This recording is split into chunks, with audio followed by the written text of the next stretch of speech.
ഈ വർഷത്തെ ICC champions ട്രോഫിക്ക് ഫെബ്രുവരി 19 തുടക്കമാവുകയാണ്. പാകിസ്ഥാനാണ് ഇത്തവണത്തെ ചാമ്പ്യൻസ് ട്രോഫിക്ക് ആതിഥേയത്വം വഹിക്കുന്നത്. 1996 ഏകദിന ലോകകപ്പിന് ശേഷം പാകിസ്ഥാൻ വേദിയാകുന്ന ആദ്യ ICC ടൂർണമെന്റ് കൂടിയാണിത്. എന്നാൽ സുരക്ഷാ കാരണങ്ങൾ ചൂണ്ടിക്കാട്ടി പാകിസ്ഥാനിലേക്ക് പോകാൻ വിസമ്മതിച്ചതിനാൽ ഇന്ത്യയുടെ കളികളെല്ലാം ദുബായിലാണ് നടക്കുക. ഇപ്പോഴത്തെ ചാമ്പ്യൻസ് ട്രോഫിയുമായി ബന്ധപ്പെട്ട മറ്റൊരു സുപ്രധാന തീരുമാനവും BCCI കൈക്കൊണ്ടെന്ന റിപ്പോർട്ടുകൾ വന്നിരിക്കുകയാണ്.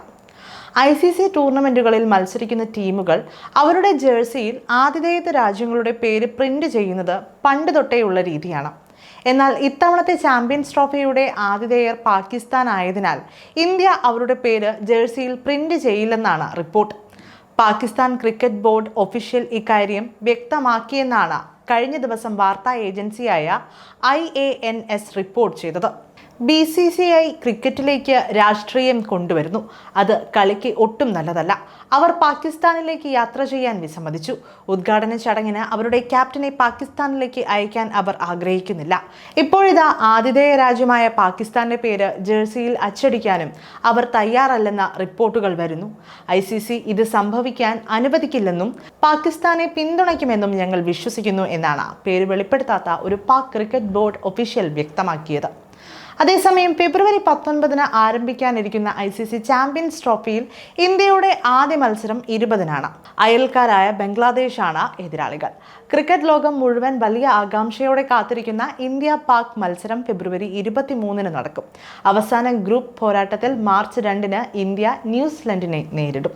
2017 ശേഷം ആദ്യമായി കളിക്കുന്ന ചാമ്പ്യൻസ് ട്രോഫി കൂടിയാണ് ഇത്തവണത്തേത്.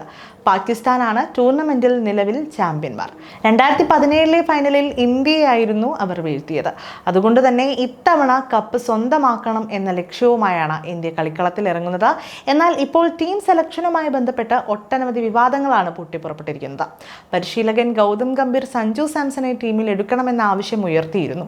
എന്നാൽ ഇന്ത്യൻ ക്യാപ്റ്റൻ രോഹിത് ശർമ്മയും സെലക്ടർ അഗാർക്കറും പന്തിനായി വാദിക്കുകയും ഒടുവിൽ സഞ്ജുവിനെ തഴഞ്ഞ് പന്തിനെ ഉൾപ്പെടുത്തുകയും ചെയ്തു. എന്നാൽ ടൂർണമെന്റിലെ പ്രധാന വിക്കറ്റ് കീപ്പർ KL രാഹുൽ ആയിരിക്കും. അതുകൊണ്ട് തന്നെ പന്ത് ഭൂരിഭാഗം മത്സരങ്ങളിലും പ്ലേയിങ് 11-ൽ ഉൾപ്പെടാൻ സാധ്യത കുറവാണ്. അതേസമയം ഇന്ത്യൻ താരങ്ങളുടെ ഫോമിലും ആരാധകർ ആശങ്കയിലാണ്. വൈസ് ക്യാപ്റ്റൻ ശുഭ്മാൻ ഗിൽ പോലും മികച്ച ഫോമിൽ അല്ല എന്നത് ഇന്ത്യയെ സംബന്ധിച്ചിടത്തോളം ഭയപ്പെടുത്തുന്ന ഒന്ന് തന്നെയാണ്. കോഹ്ലിയും രോഹിത്തും എല്ലാം ഫോം ഔട്ട് പിടിയിൽ ഞെരുങ്ങിയിരിക്കുകയാണ്. അതുകൊണ്ട് തന്നെ ഇത്തവണ ചാമ്പ്യൻസ് ട്രോഫി സ്വന്തമാക്കാൻ സാധിക്കുമോ എന്ന സംശയം ആരാധകരിൽ നന്നായുണ്ട്. ഒപ്പം ഫോമിലുള്ള സഞ്ജുവിനെ തഴഞ്ഞതിൽ അതൃപ്തിയും ആരാധകരിലുണ്ട്. എന്തായാലും ഏകദിന മത്സരത്തിനായി കാത്തിരിക്കുകയാണ് ആരാധകർ.